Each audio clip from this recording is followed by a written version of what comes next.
It's wonderful to welcome Jason Benoit to the podcast once again. He is a country musician from Newfoundland. He recently came out with a new EP. It's titled The Deadwood.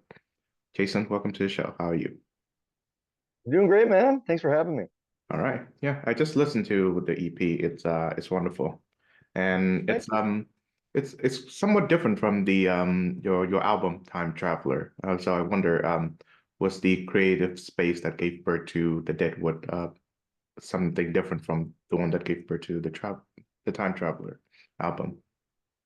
Yeah, well, the Time Traveler album was definitely a concept album based around more classic, traditional sound of country music, and that's the kind of music that I grew up listening to, and was a huge influence for me as an artist. And it took me the best part of 3 years to finally get that album, from beginning to start when I started working on it till it was released.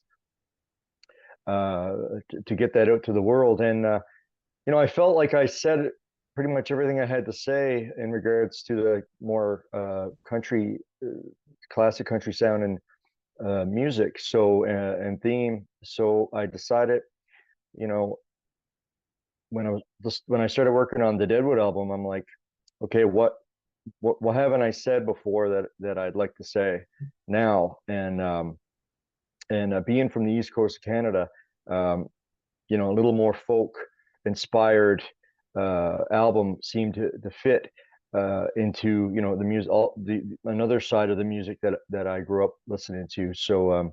And at the time as well, the rise of the Americana country folk sound started to come about with Zach Bryan and Tyler Childers and Sturgill Simpson and a bunch of different great alt country artists. And so I said, I'm going to throw my hat in the ring in this one and give it a shot and see what I can come up with. So decided that's basically where the theme of the album came from. Let's see. Yeah. And speaking of, you won the ECMA East Coast Music Award for Country Album of the Year for the Time Traveler album. So Right. me about that. Yeah, that was just in the last month or so. Yeah, very, very blessed to have won the East Coast Music Award for Country Recording of the Year for Time Traveler. You never know how awards are going to go because I've been nominated many times for different awards, and you don't doesn't always turn out in your favor. It's an honor to be nominated, but for this one in particular, for the Time Traveler album, just because it meant a whole lot to me on another level. Also because I helped, I pretty much produce, I produced about 75% of it, and the rest of it was co-produced with another Newfoundlander producer, Clint Curtis. And so this one was a little more special to have won this award for sure. Let's see. So what are some of the lessons that you've learned in the songwriting process that you've managed to apply to the process when you wrote and record the Deadwood EP?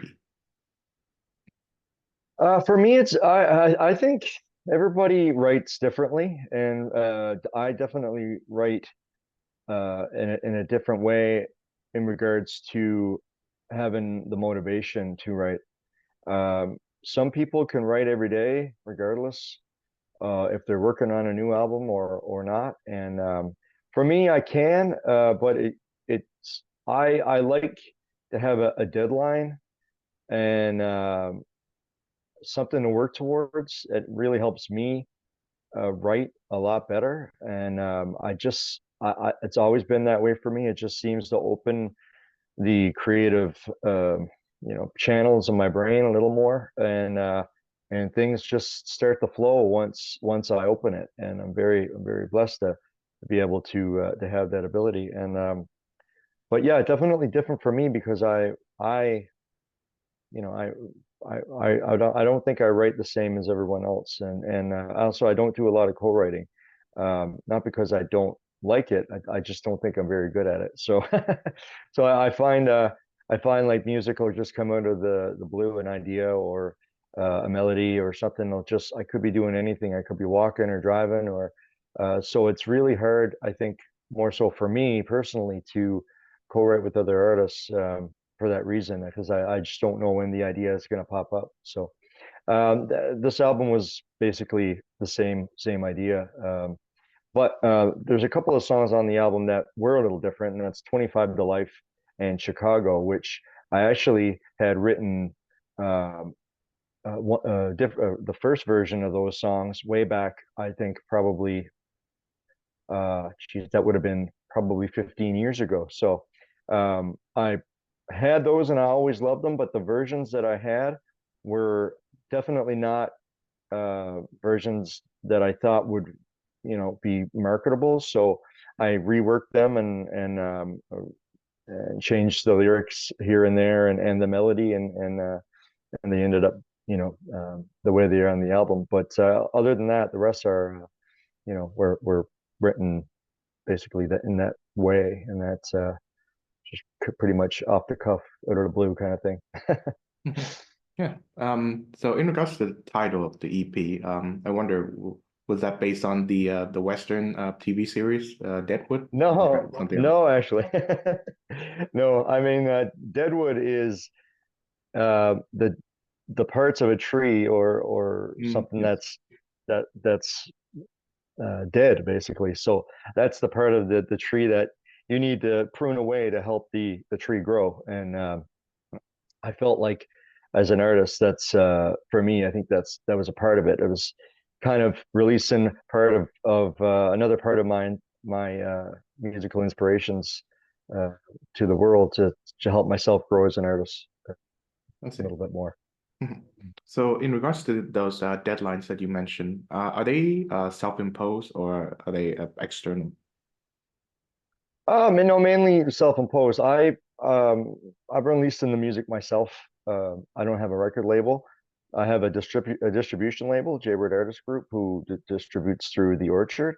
But basically, I've got my own record label at this point, and the last two albums, including Time Traveler, was done through that. So I set up my own, but I normally have a date in mind that I'd like to have it released or a single release, and that normally falls in line with music that I'm already releasing at the time. So if normally any song you release has roughly a 6 month window that you're going to be working that music or that single, and then after that, you'd you have to figure you have to have something else to release. So that's basically how that works.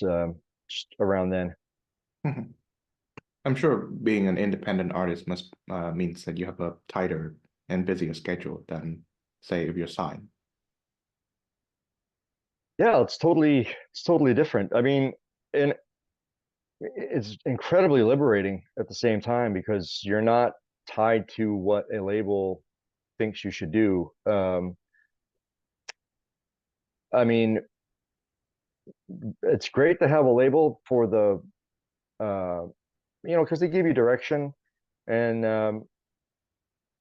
they also help massively on the financial side of it. I mean, that's the main part of a record label. But when you're doing it yourself, um, I mean, you can work within your own budget, which is good. But I mean, there's just so many ways that you can do it. I don't think a lot of people realize. Like, I know in Canada, there's a ton of grant um, opportunities, different organizations that offer grants for artists across Canada. Canada Arts Council.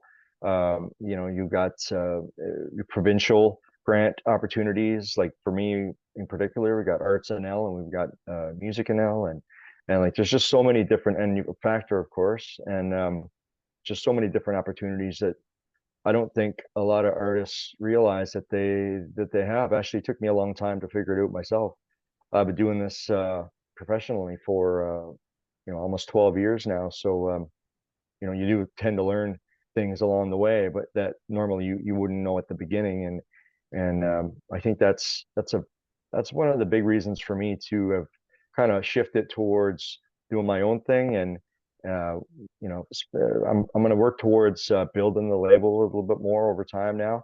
and hopefully get to the point where I can, release other artists as well. And so yeah, so it's all it's all just uh, falling in line and kind of progressing on its own. And you just got to, be willing to see the opportunities when they're in front of you and decide if you want to jump at them or not. And some people I can see how it's a risk, because it is, and because you don't know if music is going to work.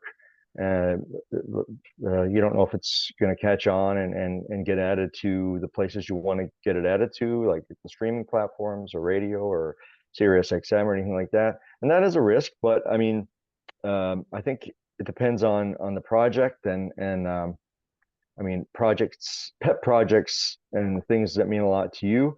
You tend to put a little bit more effort and time into, and hopefully at the end, everyone will like it. So yeah. Mhm. Yeah. And of course, here's to another 12 years of Jason Benoit's music. Cheers to that, man. Thank you. Yeah. I'm sure there must have been a lot of try and error in those 12 years as well. Oh my gosh. Yeah. Yeah. Yeah. In many ways. And not only the music side, but in the in the industry side of it too, the business side. Mhm. Just had to make a lot of mistakes before you figure out how it really works, and the team you want around you, and yeah, there's definitely a lot to learn in the industry. Mhm.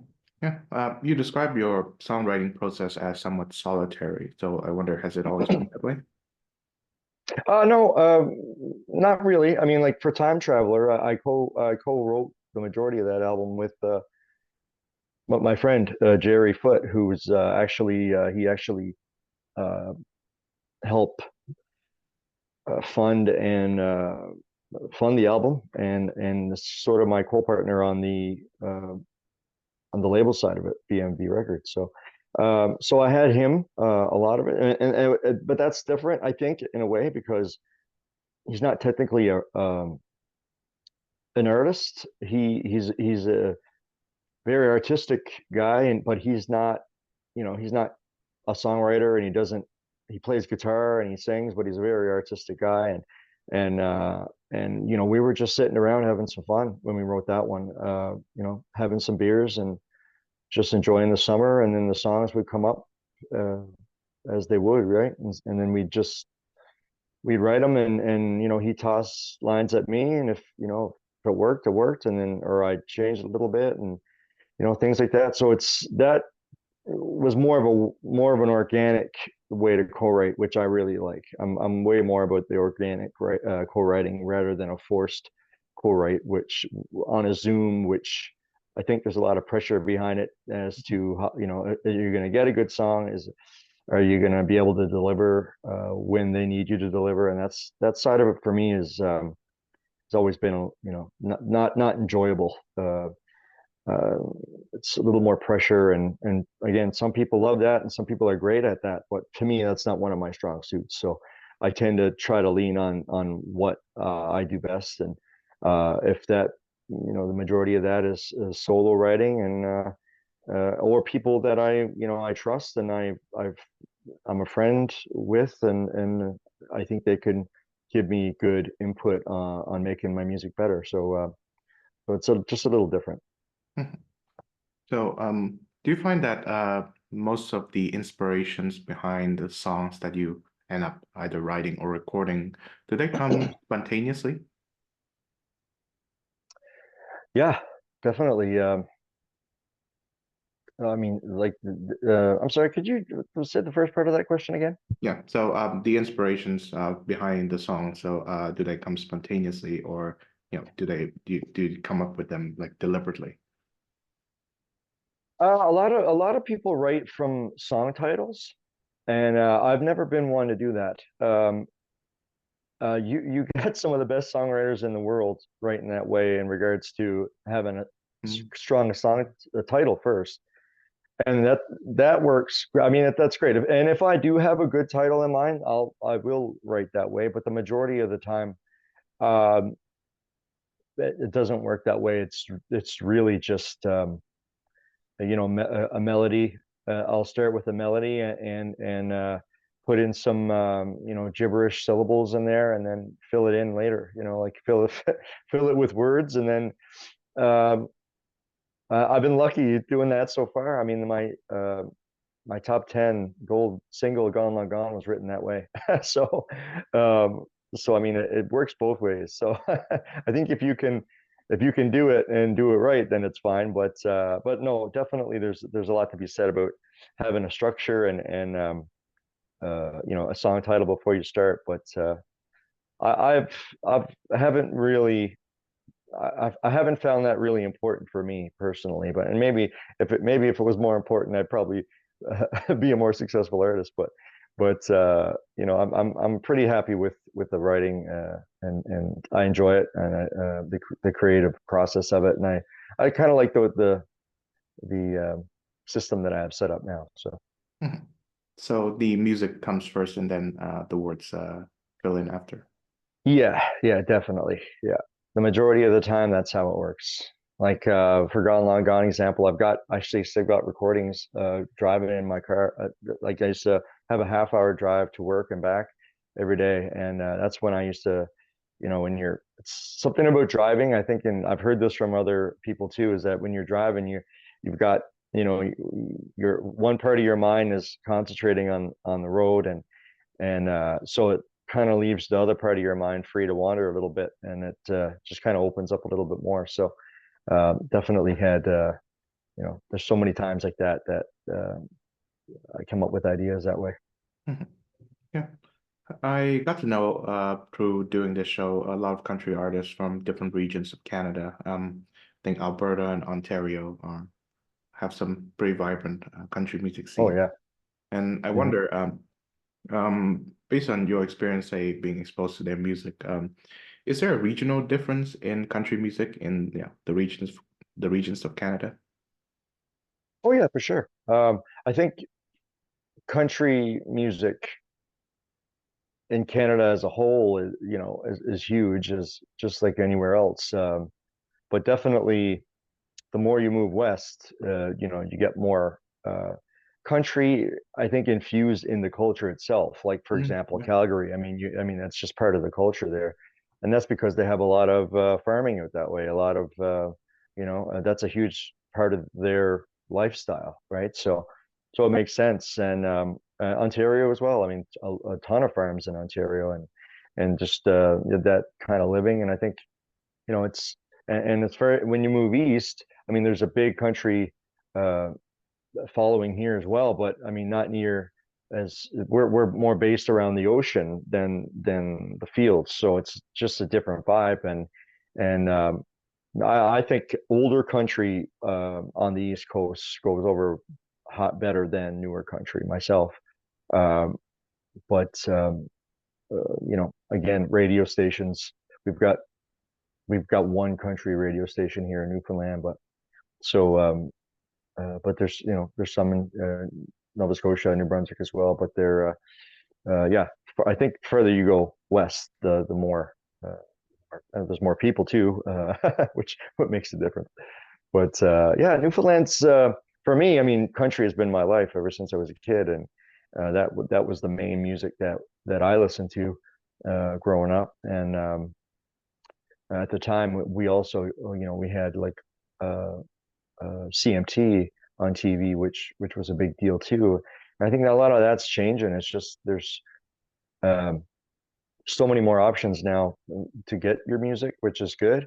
But I find that when I found it seemed like there was a little more direction before. It's just right now it seems like there's so much music and it comes from all directions, is that you don't really know where to focus. And so it's hard to unless you're listening to top 40 radio, you don't really know what exactly what's big, or really what's the trends, right? So there's so many different trends now.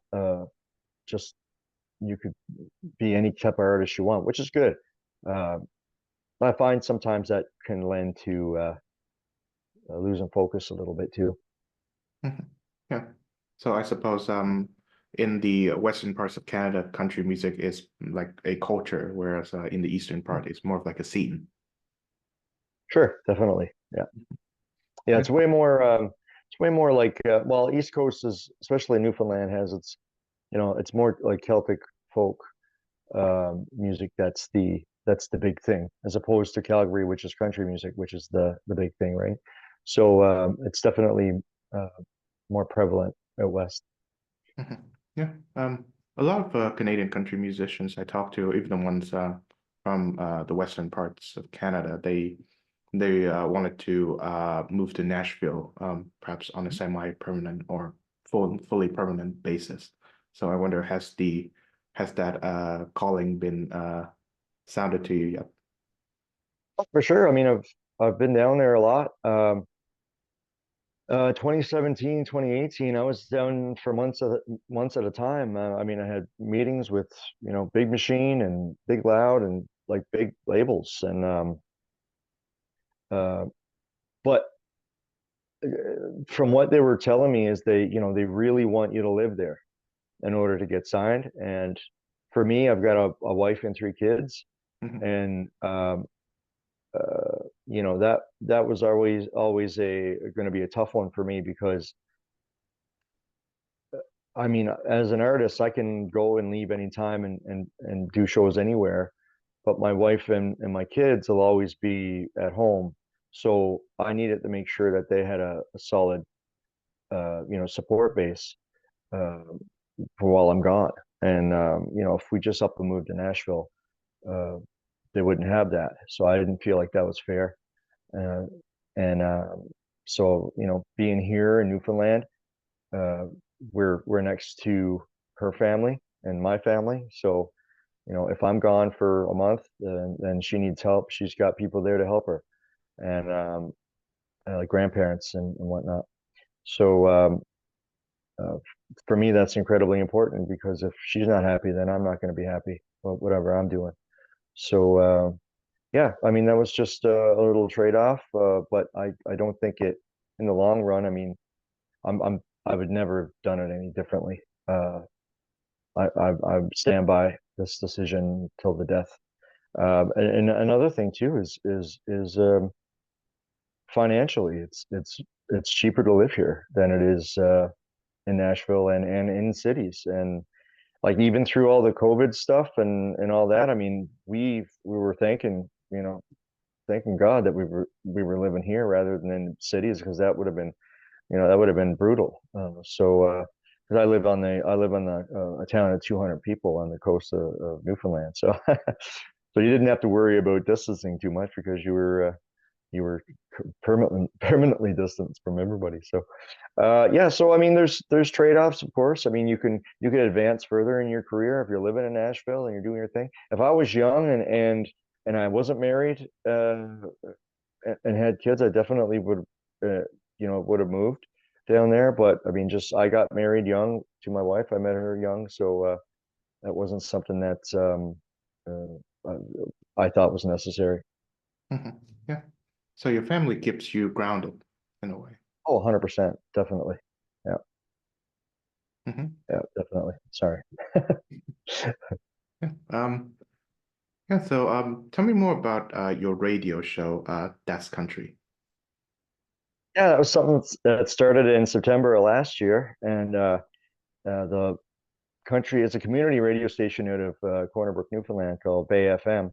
They were rebranding, and we're coming up with a whole new schedule. So the guy who's the new manager reached out to me because I knew him, and he said, "Hey, you're interested in doing a 1 hour radio show every week?" And I can pretty much do whatever I wanted. So I thought it was a great opportunity because I love old and new country and everything else in between. And I thought it was a good opportunity to um, give a platform to some newer artists that I knew are out there and who uh, me as an artist who was new at one point, those opportunities are great for newer artists who are trying to, a lift off in their careers as well. So um, I thought it was a great opportunity to be able to play the music that I love, both new and old, and give a weekly platform to an artist who is the featured artist every week. So I've been very lucky to get some amazing artists on the show. Hmm. Yeah, that's wonderful. I don't think I've mentioned this to you, but yeah, this program that we're both in right now started as a radio show. Oh Uh, yeah, yeah, yeah, I was a student at Trent, and yeah, it was a fun time. Yeah, they basically let me do whatever I want as long as I stick to the Canadian content quota at yeah, 35. exactly, yeah, But yeah, yep, yep. it's a good opportunity for me to both connect with my own music taste as well as connect with other musicians like yourself. And Yeah, definitely, man. Yeah. yeah, I remember Yeah, it's there's something very creative about it. It feels there's I don't to me it's just another avenue to for creativity. I mean, you can just I love country music, and it's just a part of who I am. So to be able to, to sit down for a few hours in a week and just record a show and feature some great artists, it feels really good to me. I really enjoy it. It's Mhm. pre-recorded, so I don't have to be there Oh yeah. in the studio. So it's I just record it from home, which is and produce it from home. So and I just send it in. So it's a piece of cake. It's not much to it. So I wonder if there is a sort of like country lifestyle necessary to make country music. uh yeah, sure. I mean, there's just so many different kinds of country music. There's way more pop country, and then there's more classic country. But you definitely have to have it, it's wise to have an upbringing in some type of country music, and it helps with the performance of it as well, because there's just you can't sing country music straight. I mean, you just have to be able you have to be able to sing it like country music, because if you're not authentic, I think people realize that you're not right away, and so it has to come from an authentic place. It makes the music a lot better, I think. But Mhm. there's country music everywhere. I mean, so you can live in Toronto and only listen to country music. So that's the same thing. I don't really think you need to live it. Like, I mean, I live in a small town, but I'm not a farmer or, you know, I think there's small towns in everywhere in the world, and I think uh, I think that a lot of people like more so the people from the small towns resonate with country music more, I think.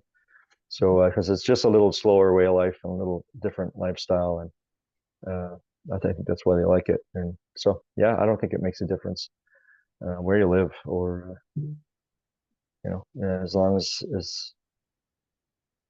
you have a good uh, history behind you, country music history somehow. Mhm. Yeah. I suppose you can just adopt a country music style through osmosis, as in listen to a lot of country music rather than just Sure. experience. Yeah, yeah, definitely. Yeah. I mean, that's like exactly how I learned it. Like you listen to enough country music and you adopt that that way of singing and sound, and that's I mean, again, if you're listening to it since you're a kid, it's just comes naturally. Mhm. So, final question, Jason. What are your plans for summer of 2024? The summer, I've got a bunch of shows.